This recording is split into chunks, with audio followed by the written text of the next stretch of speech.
पहले हम हल्का सा रिवीजन कर लेते हैं कल का। तो कल की क्लास में मैंने लास्ट में बताया था designation of steels, designation of steel बताया था। तो इसमें केमिकल कंपोजिशन वाला जो डिजिग्नेशन है वो ज्यादा इंपॉर्टेंट है ना। जो स्ट्रेंथ वाला है वो तो बहुत आसान होता है ना। Fg350, Fe350, है ना, Fe400, कुछ ऐसे डिजिग्नेशन होते हैं। तो ये Fg मतलब कास्ट आयरन हो गया, है ना, Fe मतलब स्टील हो गया, और स्टील में ये आपकी कौन सी यील्ड स्ट्रेंथ हो गई, और Fe के साथ E लगा दिया तो अल्टीमेट टेंसाइल स्ट्रेंथ हो गई। कुछ इस तरह से डिजिग्नेशन है, सब कुछ डाटा बुक में गिवन है ना। बस हल्का सा आप लोग वहां रिवाइज कर लेंगे। मेन चीज होती है केमिकल कंपोजिशन वाला जो डिजिग्नेशन है। तो उसमें क्या है कि जो प्लेन कार्बन स्टील है PCS, उसमें तो केवल कार्बन और मैग्नीज ही आता है। तो मान लीजिए 60 कार्बन है तो कार्बन का सिंबल भी आता है और साथ में मैग्नीज की परसेंटेज आ जाती है। सपोज मैंने लिखा 9, है ना। तो इस तरह का कोई डिजिग्नेशन मिले तो आप समझ लो कार्बन का सिंबल लगा हुआ है, इसका मतलब वो प्लेन कार्बन स्टील है ना। अब इसके बाद आता है अलॉय स्टील। अलॉय स्टील में कार्बन का सिंबल नहीं होगा। उसके बाद आता है high alloy steel. High alloy steel में भी कार्बन का सिंबल नहीं होगा। उसके बाद आता है टूल स्टील।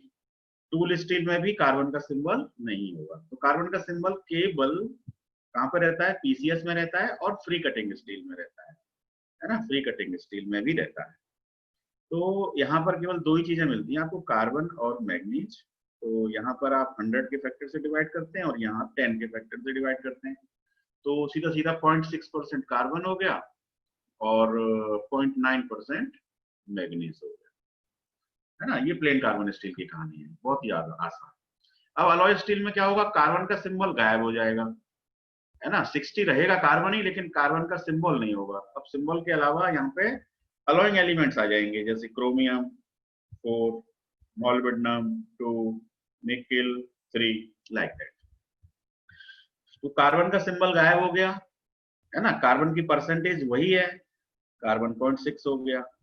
अब क्रोमियम की परसेंटेज हम कैसे निकालेंगे? क्रोमियम के फैक्टर से डिवाइड करेंगे। फैक्टर कहां से मिलेगा? डाटा बुक से मिलेगा, है ना। बहुत आसान है। क्रोमियम की परसेंटेज कैसे निकालेंगे? क्रोमियम 4 को क्रोमियम के फैक्टर से डिवाइड करेंगे। मॉलिब्डेनम की निकालने के लिए 2 को मॉलिब्डेनम के फैक्टर से डिवाइड करेंगे। निकेल के लिए 3 से डिवाइड करेंगे। अभी मैं पीपीटी शेयर करूंगा, उस पीपीटी में मैं आपको टेबल दिखाऊंगा और उस टेबल में आपको फैक्टर ही नजर आएंगे कि किस किस एलिमेंट का क्या फैक्टर है। ठीक है, तो मेरे ख्याल से ये भी बहुत आसान है। फैक्टर से डिवाइड करना है। जैसे क्रोमियम के लिए 4 है तो 4 1 जा 4, तो 1% क्रोमियम हो गया, है ना। मॉलिब्डेनम के लिए 10 से डिवाइड करते हैं, 10 का फैक्टर होता है तो 0.2% मॉलिब्डेनम हो गया, है ना। निकेल के लिए 4 का होता है तो 4 से डिवाइड कर देंगे 0.7। जैसे जो भी फैक्टर होगा we will see from data book, because data book is allowed during the design process also and during the exam also, है ना। जब आप इंडस्ट्री में डिजाइनिंग करते हैं तो वहां पर भी आपको कोड्स कोड्स देखते हैं आप, है ना। यहाँ आप डाटा बुक देखते हैं, वहां पे आप कोड्स देखते हैं। तो उन कोड्स के अंदर ये सारी फैक्टर्स या डिविजन से जो सारी चीजें हैं ये वहां पे आपके सामने होती हैं, आप रेफर करते हैं तो ये सब मिल जाते हैं। तो कुछ भी मेमोराइज करने का नहीं है। अब आते हैं हाई अलॉय स्टील में। हाई अलॉय स्टील में भी कुछ नहीं होता, सिर्फ एक सिंबल लग जाता है X, है ना। यहाँ पे C सिंबल कार्बन का होता है, यहाँ C सिंबल हट जाता है, यहाँ पे X सिंबल इनिशियल आ जाता है। बाकी सब ऐसे ही रहता है, 60, chromium 4, molybdenum 2, nickel 3, like that, ऐसे रहता है। तो अब यहाँ पे क्या है ना, एक तो सिंबल X लग जाता है और दूसरा फैक्टर जो है वो खत्म हो जाते हैं, है ना। फैक्टर जो है सबका खत्म हो जाता है। केवल फैक्टर आप मानो तो सबका फैक्टर 1 होता है यहाँ पे, है ना। तो 4/1 4% हो गया, 2/1 2% हो गया, 3/, तो सबका फैक्टर 1 है, मतलब जो वैल्यू लिखी है वही उसकी परसेंटेज वैल्यू है। ठीक है, तो ये हाई लो स्टील आपको क्लियर हो गया। अब आते हैं टूल स्टील। टूल स्टील भी आसान है, सिंबल X की जगह पे XT हो जाता है तो, और बाकी सब वैसे ही रहता है। 60 हो गया, कार्बन हो गया। उसके बाद में जनरली टूल स्टील के अंदर वियर रेजिस्टेंस बढ़ाने के लिए, है ना, टूल टूल का वियर रेजिस्टेंस इंक्रीज करने के लिए उसके अंदर टंगस्टन वगैरह एलिमेंट मिला देते हैं, है ना। तो टंगस्टन मिला दिया, है ना, और जो भी एलिमेंट है, अलॉइंग एलिमेंट, क्रोमियम ले लिया, निकेल ले लिया, साथ में टंगस्टन भी ले लिया। तो ये टूल स्टील का डिजिग्नेशन हो जाता है। इसमें एक्सटी वर्ड का यूज होता है ना, टूल स्पीड कहिए या इसको हाई स्पीड भी बोल सकते हैं, हाई स्पीड स्टील या टूल स्टील। ठीक है, 4 हो गए। इसके बाद फ्री कटिंग स्टील में क्या रहता है, सल्फर, फास्फोरस और लेड, है ना, ज्यादातर ये 3 एलिमेंट यदि मिक्स हो जाए प्लेन कार्बन स्टील के साथ तो फिर वो फ्री कटिंग स्टील के फॉर्म में कन्वर्ट कर सकते हैं हम इसको, है ना। तो हम इसका एग्जांपल कैसे ले सकते हैं, मान लीजिए 60 कार्बन हो गया, उसके बाद मान लीजिए हमने सल्फर ले लिया, है ना, सल्फर ले लिया, सल्फर ले लिया या फास्फोरस ले लिया, फिर उनके फैक्टर से हम उनको क्या करते हैं, डिवाइड कर रहे हैं। तो अभी इसकी मैं एक टेबल आपको दिखा दूंगा, ये कुछ हल्का सा हमने रिवीजन किया है। तो जो भी पूछ रहे थे थोड़ा सा समझ में आ गया, रिवीजन हो गया हल्का सा? Yes sir, yes sir. Okay okay, है ना। तो अब हम आ रहे हैं, आज का फोकस हमारा क्या है ना। तो आज का फोकस हमारा रहेगा मटेरियल सिलेक्शन पे, है ना। डिजाइनिंग प्रोसेस में मटेरियल सिलेक्शन भी बहुत इंपॉर्टेंट प्रोसेस है ना। हमने एक फ्लो चार्ट देखा था, तो फ्लो चार्ट के अंदर आप देख पा रहे थे, सबसे पहले क्या करते थे डिजाइनिंग प्रोसेस में, नीड आती थी, है ना। नीड के बाद अगला स्टेप क्या होता था, फंक्शन पता चल जाता था, है ना, फोर्स एनालिसिस, मटेरियल सिलेक्शन, बहुत सारे प्रोसेस आपने फ्लो चार्ट देखा था। तो उस फ्लो चार्ट में एक प्रोसेस थी मटेरियल सिलेक्शन, मटेरियल सिलेक्शन। तो मटेरियल सिलेक्शन में बहुत सारी मेथड्स होती हैं, हम लोग जो पढ़ेंगे आज हम एक मेथड को स्टडी करेंगे, उस मेथड का नाम है weightage point method, weightage point method. ठीक है, इस मेथड में क्या करते हैं, सबसे पहले तो एक जनरल वर्किंग होती है कि सबसे पहले इसका स्टेप देखें तो पहला स्टेप इसका होता है लिस्ट द मटेरियल्स। जब भी आप कोई डिजाइनिंग करने बैठेंगे तो आप क्या करेंगे, जो भी आपको नीड मिली है या जो भी आपने एनालिसिस किया उसके अकॉर्डिंग आप एक लिस्ट बनाएंगे कि ये मटेरियल हो सकते हैं मेरे वर्किंग में यूज हो सकते हैं। तो हो सकता है कि आपके मटेरियल की लिस्ट में हो सकता है कि 15 मटेरियल हो, 20 मटेरियल हो, तो आप वो पूरी लिस्ट बना लेंगे 1 to 20, मान लीजिए 20 मटेरियल आपकी लिस्ट में आ गए, है ना। अब ये मटेरियल कुछ भी हो सकते हैं, प्लेन कार्बन स्टील हो गया, अलॉय स्टील हो गया, क्रोमियम स्टील हो गया, है ना, कास्ट आयरन हो गया, है ना, ब्रास हो गया, बेबिट मेटल हो गया, कोई भी मटेरियल हो सकता है। तो आपने एक लिस्ट बना ली अपने विवेक से। अब इन 20 एलिमेंट्स में लिस्ट बनने के बाद जो सेकंड स्टेप आता है ना, first step is list the materials, second step होता है हम मटेरियल्स को go and no go parameters के हिसाब से उसकी स्क्रीनिंग करते हैं, है ना। अब यहाँ गो और नो गो ये वर्ड आपने सुने होंगे, है ना। जब हम फिटिंग करते हैं, दो एलिमेंट्स की असेंबली करते हैं, तो यदि एक एलिमेंट दूसरे में चला जाता है तो हम कहते हैं गो, है ना, नहीं जा पाता है तो नो गो। तो यहाँ पर गो और नो गो का मतलब ये है कि मान लीजिए पहला मटेरियल था, अब पहले मटेरियल के बारे में हमने लिस्ट में तो उसे रख लिया था, फिर हमने थोड़ी सी इसकी एनालिसिस करी, तो एनालिसिस में हमने पाया कि ये वाला मटेरियल मार्केट में अवेलेबल ही नहीं है, इट इज नॉट अवेलेबल। कोई भी हमें मान लो मिल गया तो हम क्या करेंगे, इसको काट देंगे, बोले हमारी लिस्ट से ये हट गया, है ना। इनिशियल स्क्रीनिंग है, इनिशियल स्क्रीनिंग में क्या करते हैं, हमारे पास 20 अवेलेबल 20 मटेरियल्स हैं, लिस्ट में 20 मटेरियल्स है, और उनमें से हम जो है स्क्रीनिंग करते जा रहे हैं कि भाई ये हमारे काम का नहीं है क्योंकि अवेलेबल नहीं है ना। पता लगा 2-3 तो ठीक है, जो चौथा वाला एलिमेंट है वो हमारे काम का नहीं है क्योंकि इसकी जो है जॉइनिंग प्रोसेस, मान लो हमारी वेल्डिंग है तो इसकी मैन्युफैक्चरिंग वेल्डिंग हो नहीं पाएगी, इट इज नॉट वेल्डेबल। तो ऐसे करके हम 20 में से स्क्रीनिंग में पता लगा 10-12 मटेरियल आपके छट गए, 10-12 छट गए या 16 छट गए या 4 छट गए, डिपेंड करता है जो भी सिचुएशन। तो सबसे पहले लिस्ट ऑफ द मटेरियल्स होती है और उसके बाद गोनो गो पैरामीटर्स पे हमसे स्क्रीनिंग करते हैं, इट इज अ क्या एक तरह की स्क्रीनिंग है, उनसे स्क्रीनिंग कर लेते हैं। अब आता है तीसरा पॉइंट, तीसरे पॉइंट में हम थोड़ा सा और डिटेल में जाते हैं, जैसे हम डिस्क्रिमिनेट पैरामीटर लेते हैं, है ना, डिस्क्रिमिनेट पैरामीटर, है ना। यहाँ पे तो हम जनरल पैरामीटर सोचते हैं कि यार वेल्डेबल है कि नहीं है, या फिर अवेलेबिलिटी है कि नहीं है ना, बहुत महंगा तो नहीं है, हमारे बजट के अकॉर्डिंग, इन सारी बातों पर डिस्कस करते हैं, स्क्रीनिंग कर लेते हैं, इनिशियल स्क्रीनिंग। अब आते हैं कि अब जो बचे हुए मटेरियल है पहली स्क्रीनिंग के हटने के बाद, अब मान लीजिए आपके पास 20 में से सपोज 8 मटेरियल बचे या 4 मटेरियल बचे, तो उन चारों को हम लिस्ट आउट कर लेंगे 1 2 3 4। अब इन चारों मटेरियल की हम दोबारा से एक वो करेंगे, एनालिसिस करेंगे। तो उसमें हम क्या करेंगे, बोले ये चारों मटेरियल सुटेबल तो हैं, ये भी इससे भी काम हो सकता है, इससे भी काम हो सकता है, जो भी हमारी प्रोसेस है उसके अकॉर्डिंग, जो भी हमें नीड मिली है या जो भी हमारा फंक्शन है प्रोडक्ट का, उसके अकॉर्डिंग पता लगा ये चारों मटेरियल सुटेबल है, दे आर सुटेबल, चारों के चारों अवेलेबल है मार्केट में, चारों के चारों वेल्डिंग भी हो सकते हैं, चारों के चारों, मतलब बहुत सारी चीजों पे हम डिस्कस कर लेते हैं। अब हम इन चारों में से किसको लें, अब हमें ये तय करना है कि इन चारों में से कोई एक डिसाइड करना है। तो उसके लिए हम क्या करते हैं, थोड़ा सा वर्किंग इसमें ये होती है कि हम इसकी मैकेनिकल प्रॉपर्टीज को अब जरा डिटेल में जाते हैं, है ना। तो हम देखते हैं कि यार इसकी यूटीएस देखो, चारों की यूटीएस कितनी कितनी है ना, पहले की यूटीएस कितनी है, इसकी कितनी है, इसकी कितनी है, इसकी कितनी है, अल्टीमेट टेंसाइल स्ट्रेंथ, ठीक है। और हम देख लेते हैं और कई सारे टफनेस देख सकते हैं उसकी, है ना, जो भी मतलब डिपेंड करता है फंक्शन के अकॉर्डिंग क्या रिक्वायरमेंट है ना। फंक्शन के अकॉर्डिंग है, टफनेस कोई क्राइटेरिया ऐसा नहीं है तो टफनेस मत लीजिए, यदि है तो लीजिए, है ना। मान लीजिए हार्डनेबिलिटी देखनी है तो हार्डनेस को भी एक क्राइटेरिया मान सकते हैं, है ना। तो इस तरह से बहुत सारे क्राइटेरिया पे हमको चारों की एक टेबल बना लेते हैं।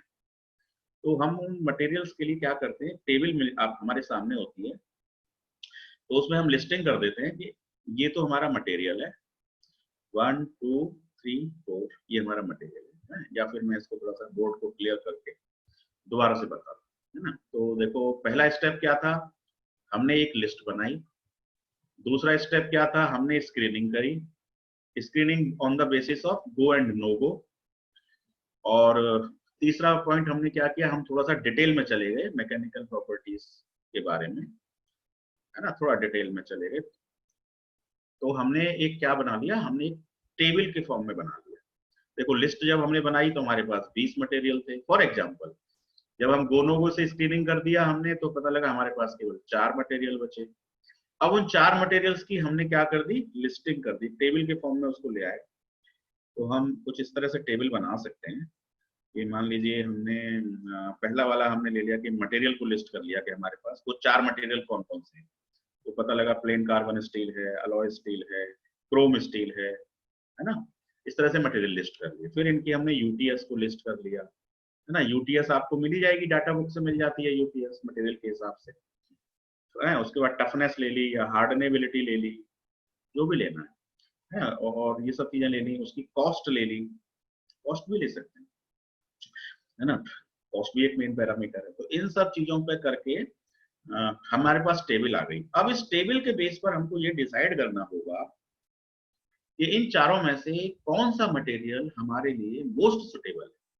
सुटेबल तो ये चारों हैं, है ना। इनिशियल स्क्रीनिंग के बाद जो बचे हैं वो चारों ही सुटेबल हैं, लेकिन चारों में से बेस्ट सुटेबल कौन सा है, इसके लिए हम यूज करेंगे weightage point method, weightage point method. अब वेटेज पॉइंट मेथड में जैसा नाम से ही पता चल रहा है कि हम हर प्रॉपर्टी को एक वेट देते हैं। जैसे मान लीजिए पहली प्रॉपर्टी है हमारी यूटीएस, है ना। तो यूटीएस के लिए हम क्या करते हैं, जैसे मान लीजिए हमने कोई स्केल बनाया, है ना, मान लीजिए हमारा स्केल है पॉइंट नंबर 1 से लेके पॉइंट नंबर 10 तक है, 10 पॉइंट स्केल है ना, कोई 10 पॉइंट स्केल है। तो हम फंक्शन की नीड के अकॉर्डिंग हम ये तय करेंगे कि हम अल्टीमेट टेंसाइल स्ट्रेंथ को आउट ऑफ 10 कितने पॉइंट दे सकते हैं। Out of 10 ultimate tensile strength हमारे लिए कितनी इंपॉर्टेंट है ना। यदि वो 70% इंपॉर्टेंट है तो हम 7 का पॉइंट देंगे अल्टीमेट टेंसाइल स्ट्रेंथ के लिए। यदि 50% है तो 5 का पॉइंट देंगे। तो ये 10 पॉइंट स्केल पर हम अपनी 10 पॉइंट स्केल हो या 5 पॉइंट स्केल हो, है ना, वो डिपेंड करता है कि कौन सा स्केल आप यूज कर रहे हैं। 5 पॉइंट स्केल भी कर सकते हैं। तो 5 पॉइंट स्केल पे या 10 पॉइंट स्केल पे हम इसको कितना वेटेज दे रहे हैं, है ना, नाम है वेटेज पॉइंट मेथड। तो आउट ऑफ 10 आप इस प्रॉपर्टी को कितना वेटेज दे रहे हैं। सिमिलरली दूसरी प्रॉपर्टी को आप कितना वेटेज दे रहे हैं, तीसरी प्रॉपर्टी को आप कितना वेटेज दे रहे हैं, चौथी प्रॉपर्टी को आप कितना वेटेज दे रहे हैं, है ना। टोटल वेटेज तो आपका कितना होगा, यदि आप 5 पॉइंट स्केल पे काम कर रहे हैं तो आपका टोटल 5 होगा, यदि आप 10 पॉइंट स्केल पे काम कर रहे हैं तो आपका टोटल 10 होगा, ठीक है। तो अब इस मेथड को, वेटेज पॉइंट मेथड को हम एक न्यूमेरिकल के माध्यम से समझेंगे। अभी मैंने आपको जस्ट एक थ्योरी बताई है कि इसके अंदर 3 स्टेप हैं। पहला स्टेप हमको लिस्ट करना पड़ता है, दूसरा स्टेप गोनोगो से स्क्रीनिंग करनी होती है, और तीसरा स्टेप हम थोड़ा सा एक टेबल के फॉर्म में देके वेट पॉइंट मेथड की हेल्प से ये तय करेंगे कि इन चारों में से या इन 5 में से which material is most suitable. ठीक है, so now theory part is complete, I am moving to PPT, है ना। बोर्ड को मैं, अच्छा कोई क्वेरी हो आपकी यहाँ तक, प्लीज एनीवन। यदि क्वेरी ना हो तो फिर नो बोल दिया करिए, और हो तो फिर तुरंत बोल ही दिया करिए। यदि क्वेरी नहीं है तो भी नो बोल सकते हैं, सर नहीं है कोई क्वेरी, है ना। So is there any query from your side?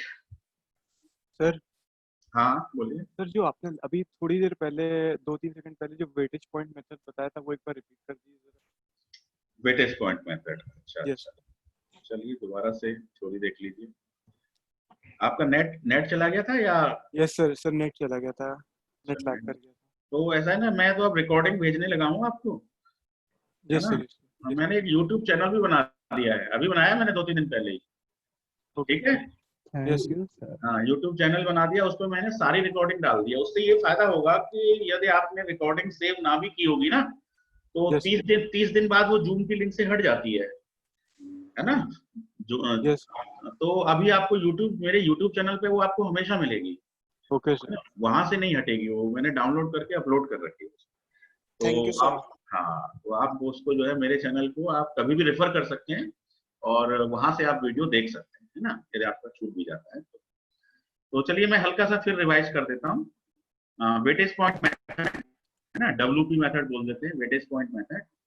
तो इसमें पहला पॉइंट होता है लिस्ट दी मटेरियल, है ना। लिस्ट कर लो सारे मटेरियल, कौन कौन से मटेरियल हो सकते हैं, है ना। ओके सर, अब लिस्टिंग भी ऐसे नहीं बनती है, लिस्टिंग के लिए भी एक बेस होता है। बेस वहीं से डिसाइड होता है कि आपके प्रोडक्ट की नीड क्या है, आपके प्रोडक्ट का फंक्शन क्या है ना। तो वहीं से मटेरियल डिसाइड होता है, किसी को लकड़ी का बनाना है या वुड का बना, किसका बनाना है, पीतल बनाना है, ब्रास बनाना है, वो डिपेंड फंक्शन से ही आता है। तो एक मोटी मोटी लिस्टिंग कर लेते हैं यहाँ पे, तो पता लगा 40 मटेरियल हो गए, 20 हो गए, 5 हो गए, जो भी हो गए। फिर उनमें से हम स्क्रीनिंग करते जाते हैं, है ना। स्क्रीनिंग के बाद फिर वो 20 में से कुछ कम बचते हैं, है ना। तो स्क्रीनिंग में देख लेते हैं मार्केट में अवेलेबल है कि नहीं, कॉस्ट बहुत ही ज्यादा तो नहीं है, मतलब कॉस्ट का आइडिया यही नीड से पता लगता है। नीड के टाइम पे वो अपना बजट बताता है हमको, अपना बजट बताता है कि इस बजट के अंदर मुझे कहाँ प्रोडक्ट बनवाना है। तो उस बजट से आपका यदि कॉस्ट ज्यादा जा रही है किसी मटेरियल पे, आपके बजट से ज्यादा जा रहा है, तो आप उसे स्क्रीनिंग में क्या करेंगे, क्रॉस कर देंगे, है ना, स्क्रीनिंग में उसे हटा देंगे। तो इस तरह से बहुत सारे मटेरियल्स आपके हट जाएंगे। और हटने के बाद ये तो पहला स्टेप हो गया कि लिस्ट करिए। दूसरा स्टेप आ जाता है कि आप उसकी स्क्रीनिंग करिए, गो और नो गो के हिसाब से। गो मतलब सुटेबल, नो गो मतलब नॉट सुटेबल, इनिशियल स्क्रीनिंग, है ना। और उसके बाद जो बचे फिल्टर होने के बाद, फिर उन फिल्टर वालों पे आपको वेटेज पॉइंट मेथड का वेट, वेट मतलब पॉइंट वेट देना है। जैसे कोई स्केल है 1 2 3 4 5, 5 पॉइंट स्केल है। अब इसमें परफॉर्मेंस बेस है, मान लो किसी मटेरियल की परफॉर्मेंस बहुत ही बढ़िया है, तो मैं उसे क्या दूंगा, 5 पॉइंट दूंगा। किसी मटेरियल की अल्टीमेट टेंसाइल स्ट्रेंथ बहुत ही बेस्ट है, तो उसके लिए मैं वेट पॉइंट दे दूंगा कि 5 है ना। मतलब एक डिसाइड करता हूं कि मेरे को यूटीएस प्रॉपर्टी का वेटेज मेरे लिए ज्यादा है या हार्डनेस का वेटेज मेरे लिए ज्यादा है। तो मैं चारों, मान लो मेरे पास 4 मटेरियल हैं, तो उन चारों मटेरियल के लिए मैं इनमें से, जैसे मान लो ये फर्स्ट मटेरियल है, ये सेकंड मटेरियल है, ये थर्ड मटेरियल है, फोर्थ मटेरियल है, 1 2 3 4, मान लो 4 मटेरियल है। अब मेरे पास 5 पॉइंट स्केल है और मैं यूटीएस की बात कर रहा हूँ। तो यूटीएस में पता लगा मैंने प्लेन कार्बन स्टील को 2 पॉइंट दे दिए, है ना। क्रोम स्टील को मैंने 3 पॉइंट दे दिए, हाई एलॉय स्टील को मैंने 4 पॉइंट दे दिए, है ना। टूल स्टील को मैंने 5 पॉइंट दे दिए। ये इस तरह से, इसमें भी स्किल चाहिए। आप ऐसे ही किसी को वेट नहीं दे सकते, आपको स्किल चाहिए। और वो स्किल कब आती है, एक्सपीरियंस से आती है ना। जब आप डिजाइनिंग में थोड़े एक्सपर्ट हो जाते हैं, तो आप फिर मटेरियल सेलेक्ट करने की आपके अंदर एक स्किल आ जाती है, तो आप उसके हिसाब से वेटेज पॉइंट दे पाते हैं, डिपेंड रिक्वायरमेंट के अकॉर्डिंग और उसकी प्रॉपर्टीज के अकॉर्डिंग। तो हम यहाँ पे पॉइंट्स डिसाइड कर देते हैं। तो यूटीएस के लिए पॉइंट डिसाइड कर दिया, फिर हमने अगली प्रॉपर्टी हार्डनेस ले ली, उसके लिए पॉइंट डिसाइड कर दिए, कॉस्ट दे दी, कॉस्ट के लिए पॉइंट डिसाइड कर दी, वही सबके लिए 5 पॉइंट स्केल ही रखेंगे, है ना, 5 पॉइंट स्केल या 10 पॉइंट स्केल, जिस पे भी आप काम करना चाहते हैं।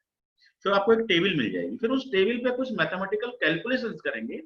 वो कैलकुलेशंस अभी हम एक न्यूमेरिकल एग्जांपल से समझेंगे, है ना। तो वो मैथमेटिकल कैलकुलेशन करने से आपको ये पता लग जाएगा कि इन चारों में से मेरे लिए बेस्ट सुटेबल मटेरियल कौन सा है। तो यही मटेरियल सिलेक्शन है कि आप एक पर्टिकुलर एक बेस्ट मटेरियल डिसाइड, मतलब 20 में से आपने एक छांट लिया, है ना, आसान नहीं है 20 में से एक मटेरियल को छांटना, as per our need, as per our function, as per our requirement. तो उसको छांटने के लिए आपको कुछ स्किल चाहिए, कुछ आपको टूल्स चाहिए, कुछ आपको मेथड्स चाहिए, है ना। तो उनमें से एक मेथड जो है वो वेटेज पॉइंट मेथड है। और भी मेथड्स होती हैं, पर अभी हम अपने सिलेबस के अकॉर्डिंग वेटेज पॉइंट मेथड पर फोकस कर रहे हैं। तो मेरे ख्याल से अब तो रिवीजन हो गया काफी, अब हम न्यूमेरिकल पे चलें। Yes sir, yes. ओके, तो मैं इसे क्लियर करता हूँ, तो इसे मैं स्टॉप शेयर कर देता हूँ और मैं पीपीटी खोल लेता हूँ फिलहाल, है ना। तो इसको मैं स्टॉप शेयर करता हूँ और शेयर स्क्रीन में जाके I will open the PPT. PPT is not here, so I have to open the PPT first. Okay.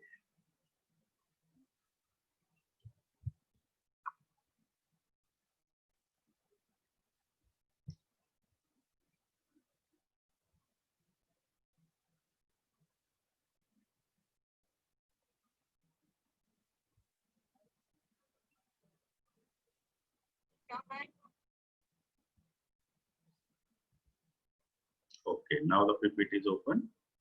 So मैं अब इसको शेयर कर लेता हूँ, share screen.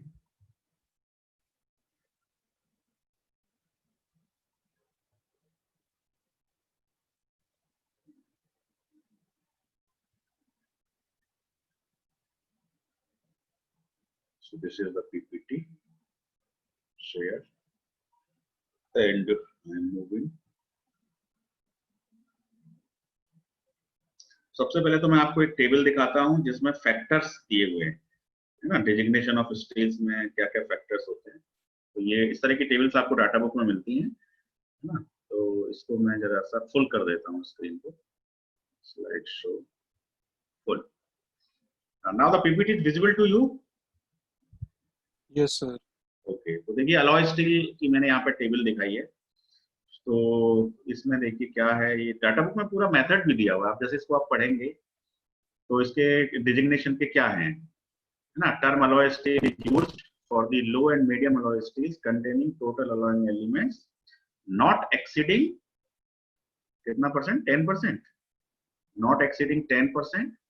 The designation of alloy steels consists of the following quantities, है ना। ये सब डाटा बुक में लैंग्वेज है, मतलब आपको कुछ मेमोराइज नहीं करना है। Number indicating 100 times the average percentage of carbon, तो कार्बन का जो फैक्टर है वो क्या है, 100 है। Chemical symbols for alloying elements each followed by the number for its average percentage, है ना। content multiplied by a factor, the multiplying factor depends upon the alloying elements, the value of this factor are as follows। तो ये table है, इसमें आपको मिल जाएगा जैसे chromium, cobalt, nickel, manganese, silicon and tungsten, इनके लिए क्या फैक्टर है, 4 का फैक्टर है। Aluminium, beryllium, vanadium, lead, copper, है ना, इन सब के लिए 10 का फैक्टर है। फास्फोरस, सल्फर, नाइट्रोजन, कितना फैक्टर है, 100 का फैक्टर। तो मेरे ख्याल से अब आपको कोई दिक्कत नहीं होगी, because everything is given in data book, so you can यदि आपको डेजिग्नेशन गिवन है then you can find the chemical composition, and if the chemical composition is given then you can find the designation, है ना। दोनों तरह से question आते हैं एग्जाम में, फॉरवर्ड एंड बैकवर्ड, जैसे भी सर हाँ सर एक बार सर इसको दोबारा सर एक्सप्लेन कर दिए थोड़ा सा सर, ये क्या मतलब पूरा सर इसमें क्या चीज है। अच्छा ये टेबल में, यस सर। चलिए देखो ये टेबल जो है, एक सेकंड मैं जरा सा पेन बना लेता हूँ यहाँ पर।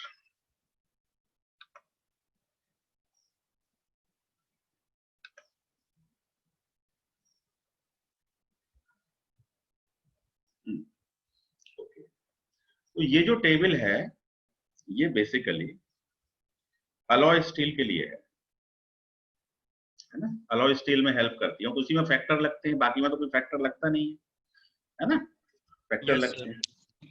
तो फैक्टर याद नहीं रहते तो डाटा बुक में ये टेबल दी हुई है फैक्टर्स के लिए। तो जैसे कि मान लो मैंने कोई डेजिग्नेशन दिया, सपोज 70, ठीक है, मैंने दे दिया निकिल, है ना, निकिल मैंने दे दिया, लेट द वैल्यू इज 8, मोल्बिडिनम 3, है ना, एल्युमिनियम 6, ठीक है, और उसके बाद मैंने जिरकोनियम दे दिया, लेट 2। मान लीजिए ये कोई डिजिग्नेशन आया एग्जाम में, ये भैया Yes, sir. इसका, हाँ, कि इसका वो बताइए, केमिकल कंपोजिशन बताइए, तो सीधा सीधा देखो कार्बन कितना हो गया, 0.7% हो गया, 70 में 100 Yes, का sir. भाग लगा दिया, Yes, sir. है ना। अब हम निकिल पे आए, अब निकिल में यहाँ 8 दिया है, अब तो निकिल 10 का, अब हमने टेबल में देखा निकिल, निकिल का फैक्टर कितना है, 4, चार। तो हमने 4 से डिवाइड कर देंगे, तो 8 डिवाइडेड बाई 4 कितना परसेंट आ गया, 2% आ गया। ऐसे ही सबका करते जाएंगे। अच्छा सर, ये केमिकल कंपोजिशन बनाने के लिए होगा मटेरियल की? हाँ, मतलब आपको यदि डिजिग्नेशन गिवन है तो आप केमिकल कंपोजिशन बना सकते हैं, और केमिकल कंपोजिशन गिवन है तो डिजिग्नेशन भी बना सकते हैं। मान बिल्कुल लीजिए सर। कि हाँ, मान लो 2% दिया होता तो दो को आप 4 से मल्टीप्लाई करते, तब आपको निकिल का वैल्यू मिलता, तब Yes, आप sir. उसको निकल के आगे लिखते, मतलब forward and reverse Yes, sir. Both working के लिए टेबल आपको काम में आएगी। Okay sir. तो तो मेरे सर ख्याल से मल्टीप्लाइंग फैक्टर सर हम खुद भी तो बना सकते हैं अपने हिसाब से?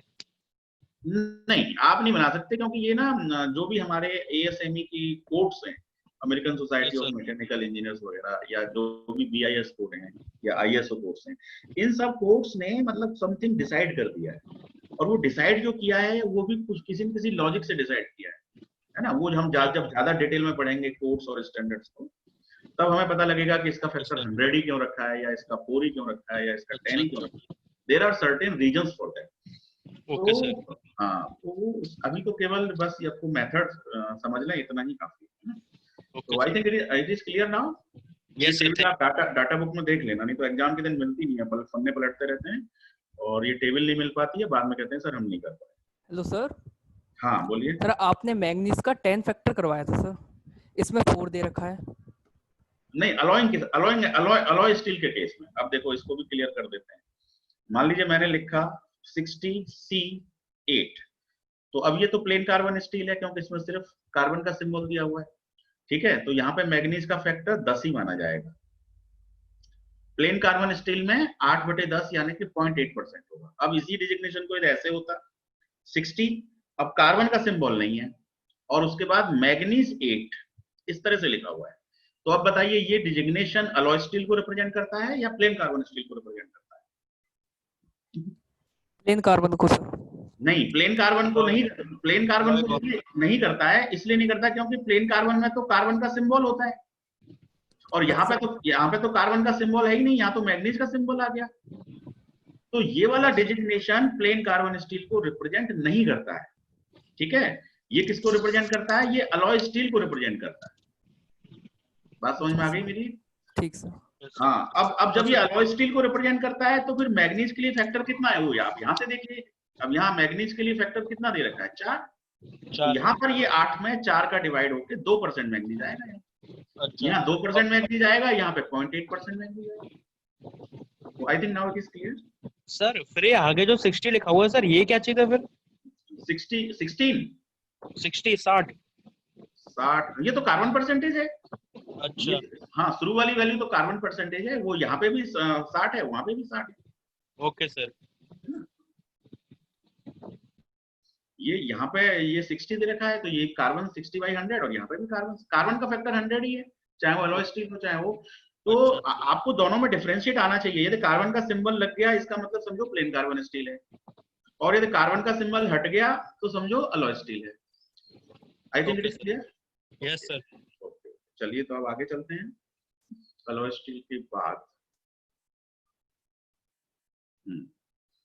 ये एक एग्जांपल है, तो ये मटेरियल सिलेक्शन के ऊपर है ना। आज हमने जो मटेरियल सिलेक्शन पढ़ा है, तो थोड़ा सा इसको पहले आप लोग खुद पढ़िए अपने मन में, सभी लोग थोड़ा सा पढ़ें कि क्या कह रहा है क्वेश्चन। मटेरियल सिलेक्शन से रिलेटेड है क्वेश्चन, है ना। तो इसमें लिखा है, it is required to select a material by the weightage point method, है ना। मेथड यही मेथड हमने पढ़ी है और इसी मेथड का हमें यहाँ पे नाम भी दिया हुआ है weightage point method. There are 4 candidate materials, है ना, 4 मटेरियल हैं। एक लो एलॉय स्टील है, एक दूसरा मटेरियल प्लेन कार्बन स्टील है, तीसरा मटेरियल स्टेनलेस स्टील है, चौथा मटेरियल क्रोमियम स्टील है। Which have passed through screening test. ये देखो स्क्रीनिंग टेस्ट पास कर चुके हैं ये चारों। तो अभी मैंने आपको स्टेप बताए थे, पहला स्टेप बताया था मैंने लिस्ट ऑफ मटेरियल्स, दूसरा स्टेप बताया था गो नो गो मतलब स्क्रीनिंग, स्क्रीनिंग का स्टेप भी बोल सकते हो। तो ये अब इस क्वेश्चन की लैंग्वेज से मुझे ऐसा लग रहा है कि इन्होंने स्क्रीनिंग करने के बाद से शुरुआत की है, मतलब 2 स्टेप ये पूरे कर चुके हैं, ठीक है ना। ये लिस्ट बना चुके हैं, ये स्क्रीनिंग कर चुके हैं, क्योंकि ये लिख रहे हैं आफ्टर स्क्रीनिंग, है ना, which have passed through screening test. Screening हो चुकी है मतलब सेकंड स्टेप कंप्लीट हो चुका है। तो सेकंड स्टेप कंप्लीट होने के बाद 4 मटेरियल हैं, लो एलॉय, प्लेन कार्बन, स्टेनलेस और क्रोमियम। अब आगे ये कह रहे हैं फॉर ए पर्टिकुलर एप्लीकेशन, है ना। पर्टिकुलर एप्लीकेशन मतलब जो भी आपको नीड मिली है, जिस प्रोडक्ट को आप डिजाइन कर रहे हैं, उस एप्लीकेशन के according the designer has given A 5 point weightage. ये कौन से स्केल पे काम कर रहे हैं? 5 पॉइंट के स्केल पे काम कर रहे हैं। 1 2 3 4 5 पॉइंट स्केल पे designer is working for ultimate tensile strength. अब मैकेनिकल प्रॉपर्टीज बता दी कि यूटीएस पे वो काम कर रहे हैं।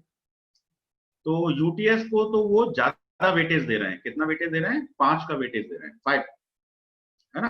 Has given A 5 point weightage for the ultimate tensile strength and 3 point weightage.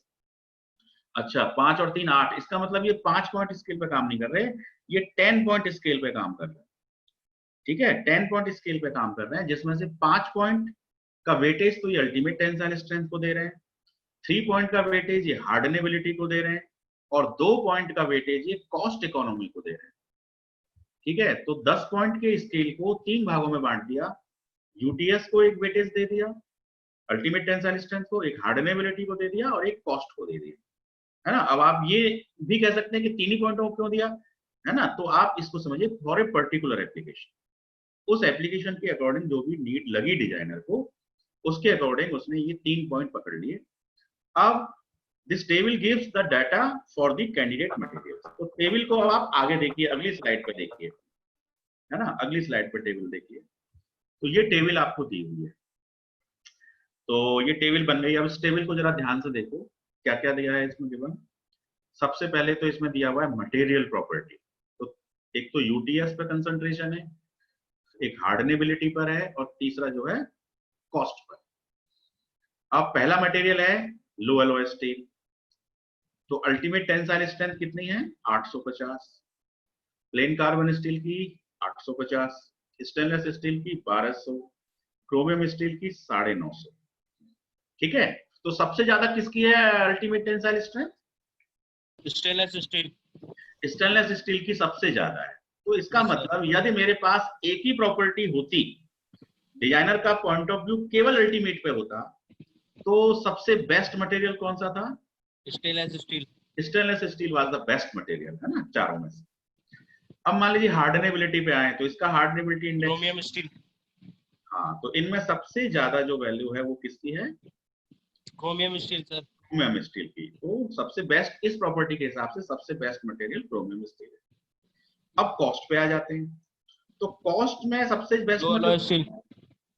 कौन सा? लो अलॉय स्टील 40 रुपए। लो अलॉय स्टील, वेरी गुड, क्योंकि कॉस्ट जिसकी जितनी कम से कम होगी वही हमारे लिए बेस्ट मटेरियल होगा, ठीक है। तो अलग अलग प्रॉपर्टी के हिसाब से हमें अलग अलग मटेरियल मिल रहे हैं, एक में स्टेनलेस मिल रहा है, एक में क्रोमियम मिल रहा है, एक में लो अलॉय मिल रहा है। तो अब हमें एक ऐसी मेथड चाहिए कि हम इन तीनों को कंसीडर करें, है ना, तीनों को कंसीडर करें, तो हमारे लिए बेस्ट मटेरियल कौन सा है, इसके लिए हमको मेथड चाहिए। तो वो मेथड हम यूज कर रहे हैं वेटेज पॉइंट मेथड, है ना। अब वेटेज पॉइंट मेथड में एक स्केल बनाया हमने 1 to 10। अब इस स्केल जो 1 to 10 पॉइंट स्केल जो है, उसमें से हमने अल्टीमेट टेंसाइल स्ट्रेंथ को 5 पॉइंट का वेटेज दिया है, क्वेश्चन में दिया हुआ है। वैसे तो डिजाइनर डिसाइड करता है, but it is given in question, तो आपको 5 का 5 ही मानना है। हार्डनेबिलिटी इंडेक्स को हमने कितना पॉइंट दिया है? 3 पॉइंट दिया है। कॉस्ट को हमने कितना पॉइंट दिया है? 2। तो 5, 3, 8 और 2, 10, यानी कि हमारा 10 पॉइंट स्केल यहाँ पे काम कर रहा है। यदि इसका टोटल 5 आता तो 5 पॉइंट स्केल काम कर रहा है, 15 आता तो 15 पॉइंट स्केल काम कर रहा है ना। जनरली 5 पॉइंट स्केल या 10 पॉइंट स्केल पर ही वर्किंग करते हैं। तो ये टेबल हो गई। अब हमसे कहा क्या जा रहा है? Select the most suitable material और द गिवन एप्लीकेशन। इस एप्लीकेशन के लिए हमको सबसे बेस्ट मटेरियल बताना, ठीक है। तो मैं इसमें आपको एक कैलकुलेशन करके दिखाऊंगा किसी एक प्रॉपर्टी के लिए। मान लो मैं अल्टीमेट टेंसाइल स्ट्रेंथ की कैलकुलेशन करके दिखाता हूं। Similar calculations you can perform on the hardenability index and the cost also. Sir ठीक है, हाँ बोलिए। सर यहाँ पे हम ऑप्टिमाइजेशन कर रहे हैं ना सर? हाँ, एक तरह से ऑप्टिमाइजेशन ही कर रहे हैं, और ऑप्टिमाइजेशन की बहुत सारी मेथड्स होती हैं। तो अभी हम फिलहाल वेटेज पॉइंट मेथड की हेल्प से हम ये निकाल रहे हैं कि कौन सा मटेरियल हमारे लिए बेस्ट सुटेबल है। तो it is a type of optimization. Very good question. Optimization क्या होता है? To find best under the given circumstances. तो अब हमारे सामने ये सर्कमस्टांसेस हैं, ये प्रॉपर्टीज हैं, ये उनकी वेटेज पॉइंट हैं, ये उनके न्यूमेरिकल वैल्यूज हैं 850, 1200। अब इस डाटा को देख के एक तरह से हम डाटा एनालिटिक्स भी कर रहे हैं। तो इस डाटा के बेस पे हम एक यूजफुल इंफॉर्मेशन निकालेंगे कि विच material is best suitable for us. ठीक है, I think it is clear. तो अब जरा कैलकुलेशन, एक कैलकुलेशन में आपको समझाऊं, ठीक है। तो चलिए मैं जरा सा इंक इसकी हटा देता हूँ ना, इसी स्लाइड पे वर्किंग करूंगा। तो आई एम तो अब इसमें देखिएगा कैलकुलेशन टेबल बना रहा हूं मैं, है ना। तो देखो इसी तरह की टेबल बनेगी, यही सीरियल नंबर्स, यही इसकी हेडिंग्स होंगी, है ना। केवल इस वाली जगह पर यहाँ पे क्या लिखा हुआ है? यूटीएस लिखी हुई है। अब यूटीएस की जगह पर यहाँ मैं एक कैलकुलेशन करके एक वैल्यू लिख दूंगा। अब उस वैल्यू को मैं कैसे कैलकुलेट करूंगा? देखो मैं आपको बता रहा हूँ यूटीएस की कैलकुलेशन, है ना। एक एग्जांपल बताऊंगा, उसी से आप सब समझ जाएंगे। सबसे पहले आपको टोटल निकालना है ना, यूटीएस का टोटल।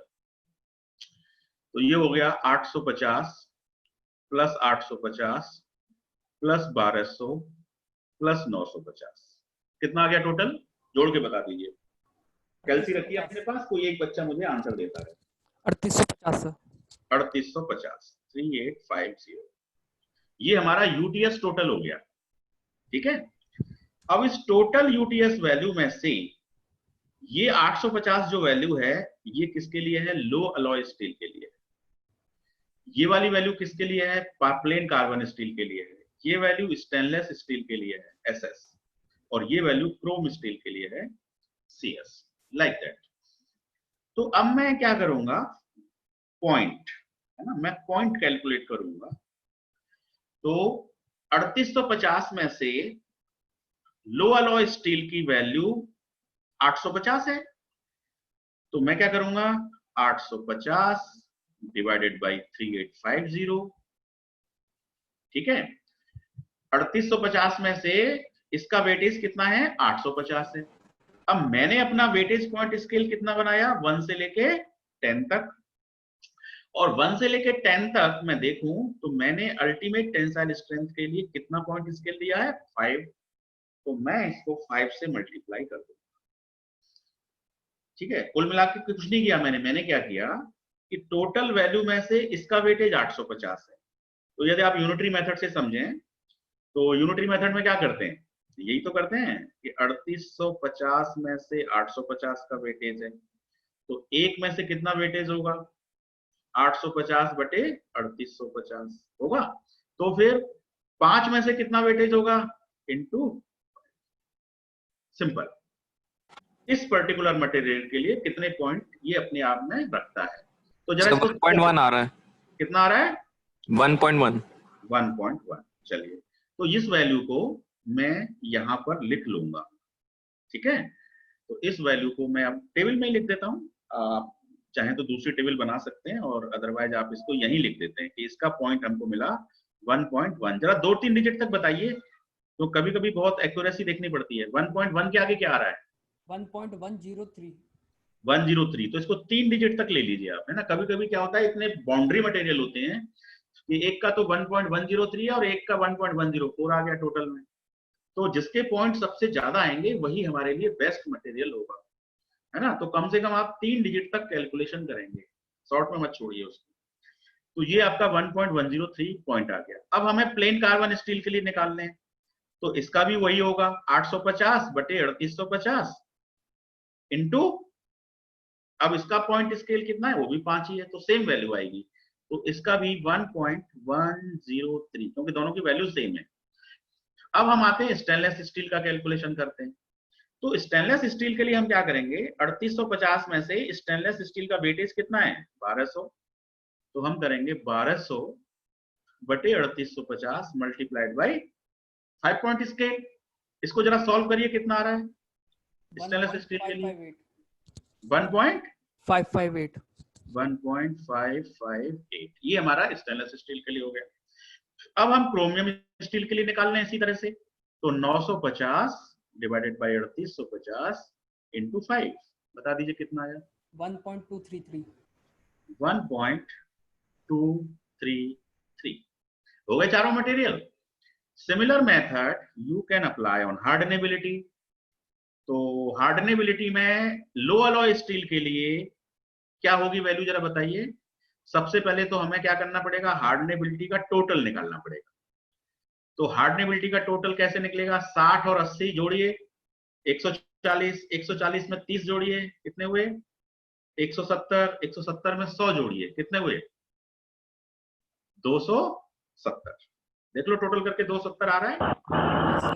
हाँ, तो अब मैंने जैसे यूटीएस बताया आपको, similar working will be done on hardenability index. तो हार्डनेबिलिटी का टोटल आप निकाल लेंगे, जैसे आपने यूटीएस का टोटल निकाला, यूटीएस का टोटल आपका 3850 आया था, हार्डनेबिलिटी इंडेक्स का टोटल 8 और 6 14 3 17 और 10 27 है ना, तो 270 आ रहा है। अब आप लो अलॉय स्टील के लिए पॉइंट निकालेंगे तो कैसे निकलेगा, 60 divide by 270, 60 divided by 270 multiplied by कितना 3, क्योंकि इसके लिए हमने कितने पॉइंट स्केल दे रखे हैं 10 पॉइंट में से इसको 3 पॉइंट दे रखे हैं, तो मल्टीप्लाइड बाई 3 कर देंगे। तो जरा बताइए कितनी वैल्यू आ रही है ये 0.666 0.667 कर देते हैं, चलो 666 रिपीट हो रहा है तो 667 ले लेते हैं। सिमिलरली इसको बता दीजिए ये कितना आ रहा है, इसके लिए हो जाएगा 80 डिवाइड बाई 270 मल्टीप्लाइड बाई 3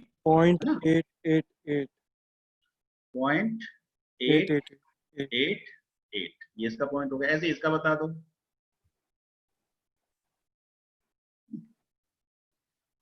.333 और इसका भी बता दो 1.11 1.111 हाँ कितना आ रहा है, फिर से बोल दीजिए मैं सुन नहीं पाया। 1.11 1.111, ठीक है, ये हो गई। तो आपने देखो 2 कैलकुलेशन कर ली है ना, अब केवल एक लास्ट कैलकुलेशन बची है कॉस्ट की, है ना। तो इस कॉस्ट की कैलकुलेशन को आप करके सभी लोग करें और मुझे इनके पॉइंट्स बताएं कितने कितने पॉइंट्स आपके आ रहे हैं। चलिए आप लोग करिए, है ना, 1 मिनट का 0 सेशन है, खुद आप करें, चारों जिसके आ जाएं वो आंसर बताएं, चारों निकालो।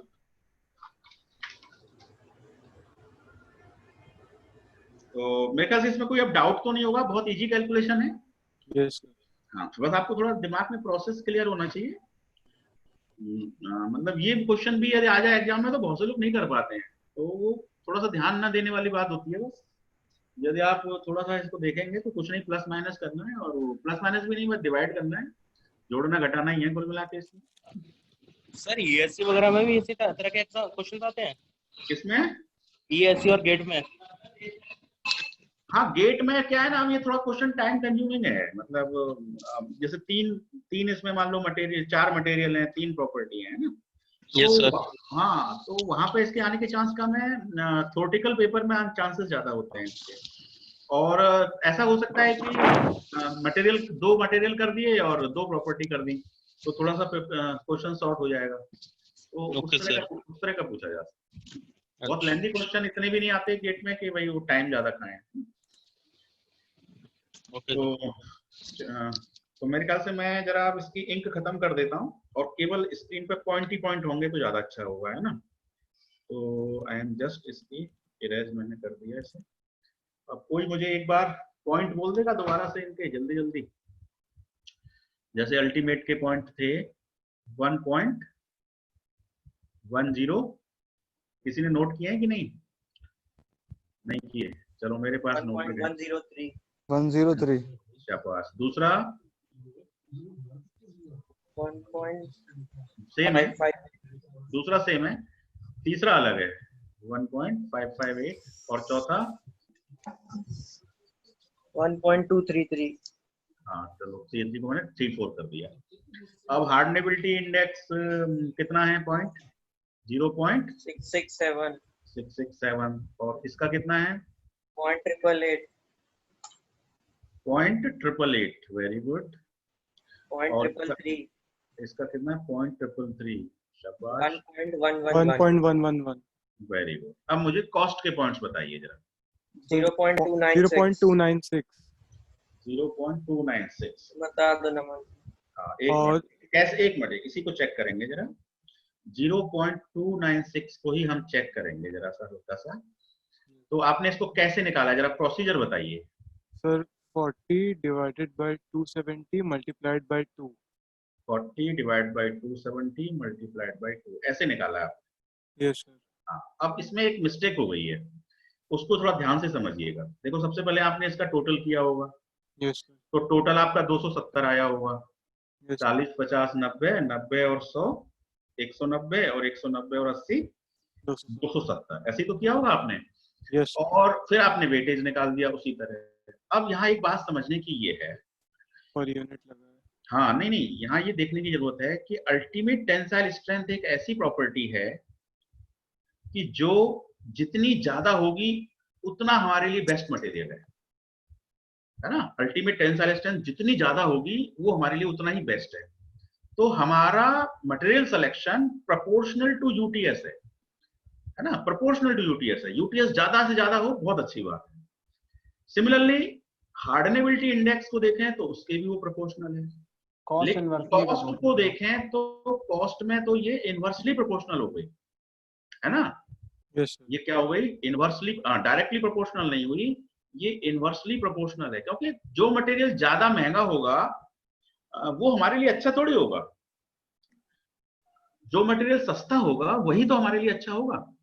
तो यहाँ पर उल्टा देखना है हमको, है ना, रिवर्स देखना है। और अभी हमने जो कैलकुलेशन कर दिया है वो हमने डायरेक्टली प्रोपोर्शनल के हिसाब से कर दिया है। जो आपने मुझे, हाँ जो आपने मुझे आंसर बताया है वो आंसर डायरेक्टली प्रोपोर्शनल के हिसाब से बता दिया है। मतलब आपने ये कह के बता दिया है कि जो जिस मटेरियल की कॉस्ट ज्यादा वो मटेरियल आपके लिए अच्छा है, और वास्तव में ऐसा नहीं है। मेरी बात समझ पाए आप? Yes sir. हाँ, तो आपको ये भी देखना है कि कौन सी प्रॉपर्टी डायरेक्टली प्रोपोर्शनल है और कौन सी प्रॉपर्टी इनवर्सली प्रोपोर्शनल। तो यदि हमारी एक प्रॉपर्टी यहाँ पर इनवर्सली प्रोपोर्शनल है तो हम क्या करेंगे, इन वैल्यूज को हम इनवर्स कर देंगे। ये चारों वैल्यूज को हम क्या कर देंगे? इनवर्स कर देंगे। जैसे 40 का इनवर्स क्या हो गया? 1/40। 1/40। 50 का इनवर्स क्या हो गया? 1/50। 1/50। हमारे पास टाइम कितना है? क्या टाइम हो रहा है अभी? 3 मिनट्स है सर। अच्छा चलिए, देखिए क्वेश्चन में पूरा टाइम निकल गया है। ये 1/50 हो गया, ये 1/100 हो गया, और ये 1/80 हो गया। 80 हो ठीक है, गया। बस अब आगे का प्रोसेस। अब तो ये डायरेक्टली प्रोपोर्शनल हो गया ना, 40 के इनवर्सली प्रोपोर्शनल है, इसका मतलब 1/40 के डायरेक्टली प्रोपोर्शनल है। मेरी बात समझ पा रहे हैं आप? यदि वो 50 के इनवर्सली प्रोपोर्शनल है तो 1/50 के डायरेक्टली प्रोपोर्शनल है। तो अब तो सारी टेबल हमारी डायरेक्टली प्रोपोर्शनल में कन्वर्ट हो गई। तो अब हमारा प्रोसेस वही होगा, सबको टोटल कर दीजिए, 1/40, 1/50, 1/100, 1/80, 1/80, इसको टोटल करके जो भी आए, ठीक है। फिर उसके बाद, हाँ फिर उसके बाद वो आ जाएगा 1/40 divide by total multiplied by कितने का वेटेज फैक्टर है इसका? 2 मल्टीप्लाइड। तो वो आंसर आएगा। अभी आपका ये 0.296 चेंज होगा, मतलब ये 0.296 अभी सही नहीं है। Are you clear about it? Yes. तो अब आप लोग इसे कर लेना, क्योंकि टाइम कम है। आप इसके पॉइंट्स निकाल लेना। पॉइंट्स निकालने के बाद आप इसका टोटल कर लेना, है ना, this value plus this value plus this value, तीनों वैल्यू का टोटल कर लेना। तो लो अलॉय स्टील के लिए टोटल आ जाएगा, प्लेन कार्बन स्टील के लिए टोटल आ जाएगा, सबके लिए टोटल आ जाएगा, स्टेनलेस के लिए क्रोमियम, सबके लिए टोटल आ गया, टोटल पॉइंट्स आ गए। तो ये जो टोटल आएंगे क्या रिप्रेजेंट करेंगे, टोटल पॉइंट्स को रिप्रेजेंट करेंगे फॉर ए पर्टिकुलर मटेरियल। तो जिस मटेरियल के लिए पॉइंट की वैल्यू ज्यादा होगी वही मटेरियल हमारे लिए बेस्ट मटेरियल है। ये इस मेथड का लॉजिक है, और मेरे ख्याल से लॉजिक सही भी है ना? हमने तो this is the lot of because time तो कोई query हो आपकी तो please no sir. Very good. चलिए फिर मैं क्लास एंड कर दूं, है ना, और पुराना जरूर रिवाइज करते रहिए, है ना, व्हाट इज मशीन डिजाइन क्या है। हाँ बोलिए सर, बियरिंग स्ट्रेस क्या होता है? बियरिंग स्ट्रेस, ये लास्ट क्लास में भी किसी ने पूछा था, आपने ही पूछा था सर मैंने पूछा था, कंप्लीट नहीं हो पाया था। अच्छा वो कट गया, कनेक्शन कट गया था, और आज भी Yes, sir. आप भी लास्ट में पूछ रहे हो, फिर कनेक्शन कटेगा, है ना। तो कल की क्लास में सबसे पहले बियरिंग स्ट्रेस को मैं एक्सप्लेन करूंगा, ठीक है। Bearing stress and compressive stress. हाँ दोनों को कर देंगे, ठीक है। Okay sir, okay, thank you sir. चलिए थैंक यू वेरी मच। तो पुराना जरूर रिवाइज करते रहिए, फ्लो चार्ट डिजाइन प्रोसेस अब काफी सिलेबस हो गया है, आगे पढ़ते जाएंगे, पीछे का भूलना नहीं है ना। ठीक है फिर, okay, thank you, good afternoon sir. Good afternoon.